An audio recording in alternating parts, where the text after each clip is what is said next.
నీళ్ళు ఉన్నాయి అనుకున్నావు, ఉన్నట్టు ఇక్కడ రికార్డ్ అయింది.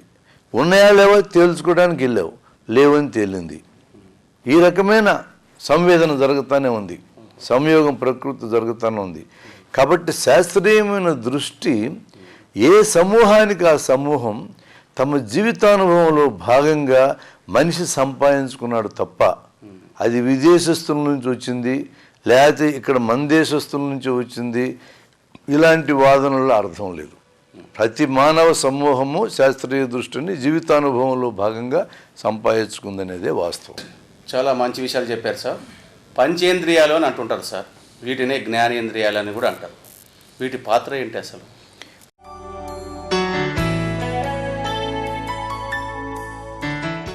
పంచేంద్రియాలన్న మాట సంఖ్యను బట్టి వచ్చింది. పంచ అంటే 5 అని అర్థం. కన్ను, ముక్కు, చెవి, నాలుక, చర్మం, ఈ 5 స్పెషల్ సెన్సెస్ అని కూడా ఇంగ్లీష్లో పిలుస్తారు. 5 కాబట్టి పంచేంద్రియాలు అని అన్నారు. వీటికే మరో పేరు జ్ఞానేంద్రియాలు అనేది ఉన్నది. అంటే పంచేంద్రియాల సంఖ్యను బట్టి మాట్లాడాము.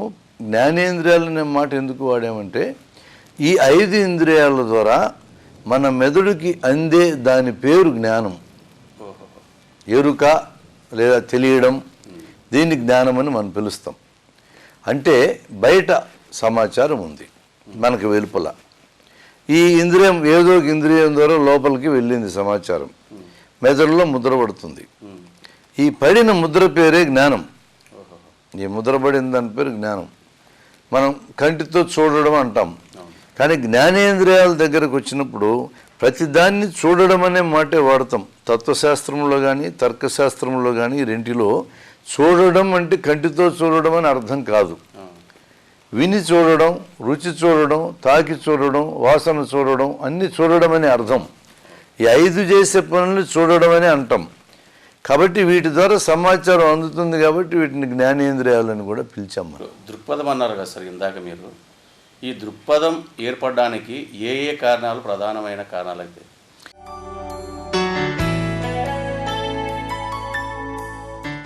దృక్పథం అనేది మనిషి యొక్క గతంలోంచి, గత అనుభవాల్లోంచి, గత జీవితంలోంచి వస్తుంది. దీనికి ఉపయోగపడే కారణాలకు ఉపయోగపడే 3 ముఖ్యమైన అంశాలు ఉన్నాయి. ఒకటి ఇష్టాయిష్టాలు, ఇష్టము అయిష్టము. అంటే కొన్ని సహజంగా వచ్చే ఉంటాయి. కొన్ని తీపుగా ఉండే వస్తువు నాలుగు మీద వేసామనుకో ముఖం ప్లెజెంట్గా అవుతుంది, ఇష్టము. చేదుని నాలుగు మీద వేస్తే ఒక రకంగా మొహం పెడతాడు, అయిష్టం. ఇది సహజంగా వచ్చేటటువంటిది. మన మధ్యలో నేర్పించుకునే ఇష్టాయిష్టాలు కూడా ఉన్నాయి. సూది వేసామనుకోండి ఓ డాక్టరు, నొప్పి సహజంగా అయిష్టమైన పని. కానీ మనం నేర్చుకుంటాం ఏమని, ఈ సూది వేసుకోవడం ద్వారా నీకు ఈ నొప్పి ద్వారా కలిగిన దానికంటే పెద్ద సమస్య పరిష్కారం అవుతుందని నేర్పించినప్పుడు సూది ఇష్టపూర్వకంగా వేయించుకుంటాడు. ఇది మధ్యలో నేర్చుకున్న ఇష్టం.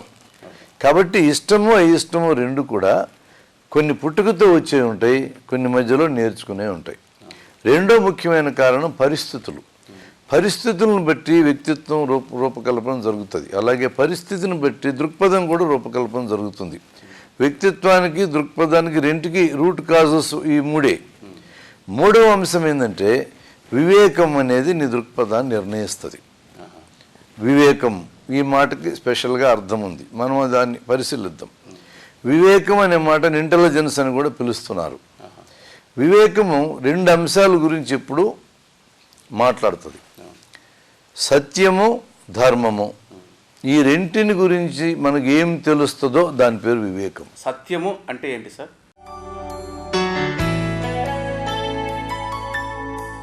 సత్యము, ధర్మము ఈ 2 మాటలు మనం వివేకం అనే దగ్గర వాడుకున్నాం. సత్యము అసత్యము తెలియడం, ధర్మము అధర్మము తెలియడం, వీటిని తెలుసుకున్నప్పుడు దాన్ని వివేకం అని పిలుస్తాం మనం ఇందాక చూసినట్టు జ్ఞానేంద్రియాల ద్వారా మెదడులో వచ్చే ఎరుకని లేదా తెలియడాన్ని జ్ఞానము అన్నాం. మనిషికి అలా కలిగిన జ్ఞానంలో తప్పు జ్ఞానము, ఒప్పు జ్ఞానము 2 రకాల జ్ఞానం మనిషికి చేరుతుంది.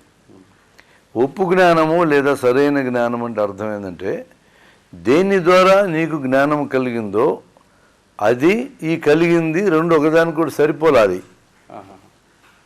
ఎండమావి ఉదాహరణ మీరు చూస్తే ఎండమావిలో నీళ్లు లేవు,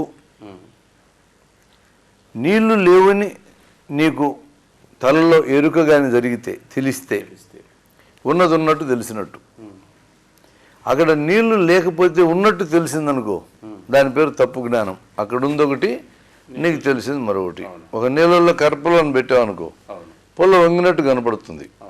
పుల్ల వంగిందా అంటే వంగలేదు అని చెప్పాలి మీరు. వంగలేదని నీకేటో తెలుసు అని నేను అడిగాను అనుకో, వంగినట్టు కనపడుతుందా లేదా?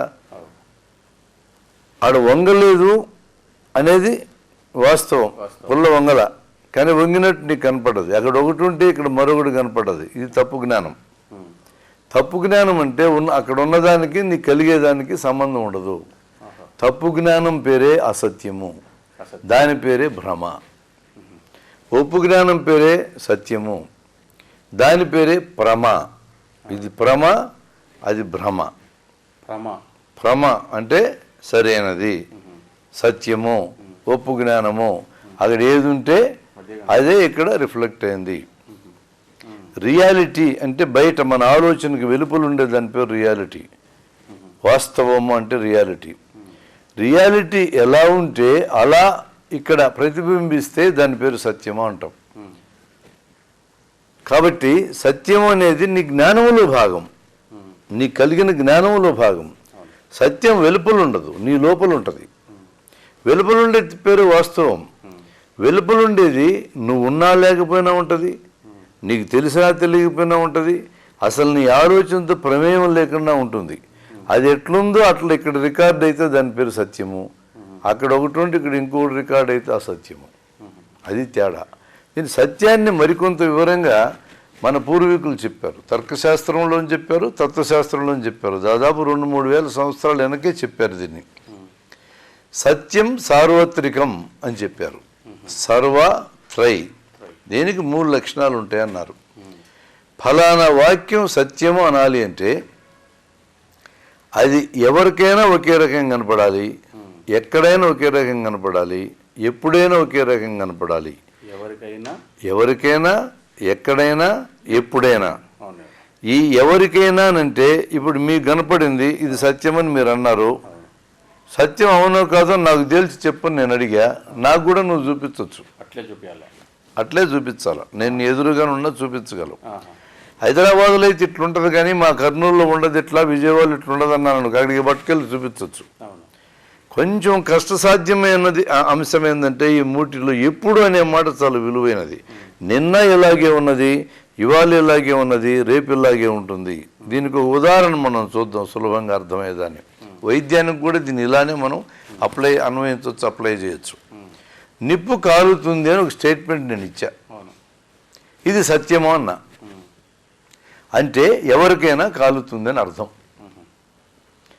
నిప్పు కాలదనడానికి ఎవరన్నా ఇప్పుడే కాలుతుందో లేదో మనం నిరూపించవచ్చు, నిర్ధారణ చేయొచ్చు, తేల్చవచ్చు. శాస్త్రీయమైన అర్థం అలా తేల్చవచ్చు అని అంటే నిప్పు తీసుకొచ్చి కొన్ని కండిషన్లు ఉంటాయి. ఇంత టైము, చేతికి ఆచ్ఛాదనం లేకుండా 30 సెకండ్లకు పైన నిప్పును నీ చేతి మీద పెడితే కాలుతుంది. ఏ ఊళ్ళోనైనా కాలుతుంది, ఎక్కడైనా అని అంటే ఎక్కడైనా నిప్పుని తీసుకెళ్ళి చేతిలో పెట్టి కాలుతుందో లేదు చూడవచ్చు. ఎప్పుడైనా అంటే నిన్న కాలింది, ఇవాళ కాలుతుంది, రేపు కూడా కాలుతుందని అర్థం. ఇంకా 1,000,000 సంవత్సరాల తర్వాత అయినా కాలుతుందని అర్థం. అది ఎప్పుడైనా అనే మాటకు అర్థం. సత్యం సార్వత్రికం అంటే అర్థం అది. ఈ ఎప్పుడైనా అనేదానికి మరో వాక్యం కూడా చెప్పారు. సత్యం త్రికాల బాధితం. త్రికాల అంటే భూతకాలంలో ఇలానే ఉంటుంది, వర్తమాన కాలంలో ఇలానే ఉంటుంది, భవిష్యత్తు కాలంలో కూడా ఇలానే ఉంటుంది. అసలు ఈ సత్యం యొక్క అవసరం మనకేందని మీరు అనొచ్చు. దానికి కూడా చెప్పారు మన వాళ్ళు. సత్యం యొక్క అన్వేషణ అంటే సత్యాన్వేషణ జీవిత అవసరం అని చెప్పారు. మనిషి జీవించాలి అంటే సత్యం ఏందో నీకు తెలియాలా. ఇప్పుడు ఉదాహరణకి మంచినీళ్ళు కావాలా, దప్పికెత్తున్నాయి నీకు. ఎండమావిలో నీళ్లున్నాయి అనుకుని బెందెత్తుకుని ఎంత దూరం తిరిగినా నీకు నీళ్లు దొరకవు. కాబట్టి ఎండమావిలో నీళ్లు దొరకవు, సెలయేట్లో నీళ్లు దొరుకుతాయి. ఇది సత్యం. ఇది తెలిస్తే నీళ్ళు దాగి బతకగలవు. ఫలానా మందు వాడితే రోగం తగ్గుతుంది, ఫలానా మందు తాగితే ప్రాణం పోతుంది అని నీకు తెలిస్తే ఫలానాది తాగి రోగం బాగు చేసుకోవచ్చు, ఫలానాది తాగకుండా తప్పించుకొని బతకొచ్చు. విషం తాగితే చస్తావని తెలిస్తే తాగకుండా బతుకుతావు. ఫలానా మందు పెన్సిలిన్ మందు వాడితే రోగం తగ్గుద్దని తెలిస్తే మందు వాడుకొని బతుకుతావు. జీవిత అవసరం. మనిషి జీవించాలి అంటే సత్యం నీకు తెలియాలా? అంత విలువైంది సత్యాన్వేషణ అనే మాట. సత్యాన్వేషణ జీవిత అవసరం అని అందుకని వాడతాం. అసత్యం అనే మాట కూడా ఇక్కడ వచ్చింది. ఏదైతే సత్యం కాదో దాన్ని అసత్యం అన్నారు. అంటే అక్కడ ఉన్నదానికి నీకు కలిగిన దానికి సంబంధం లేకపోతే దాని పేరు అసత్యం లేదా భ్రమ. భ్రమలు వదిలించుకోవడం మనిషికి అవసరం. సత్యాన్ని తెలుసుకోవడం మనిషికి అవసరం.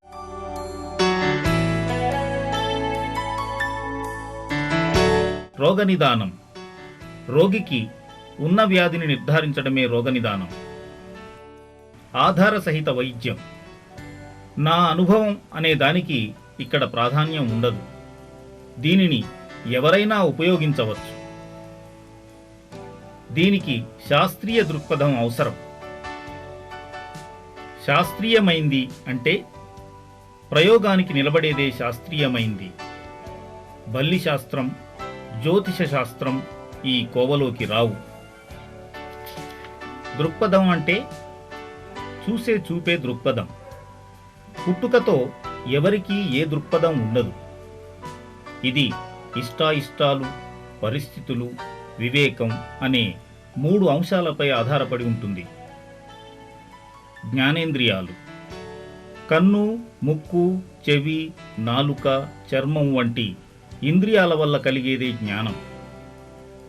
మొదట అనుభూతి కలుగుతుంది, తర్వాత దృక్పథం, దాన్నుంచి వైఖరి ఏర్పడుతుంది. శాస్త్రీయ దృక్పథం.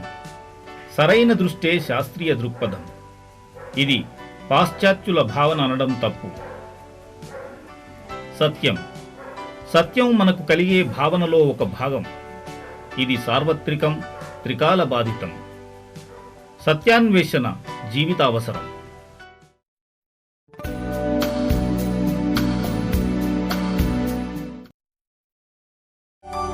రోగ నిదానం 2వ భాగం. నమస్కారం అండి డాక్టర్ బ్రహ్మారెడ్డి గారు. అండి. మరి ఈ ధర్మం అంటే ఏంటి, అధర్మం అంటే ఏంటి?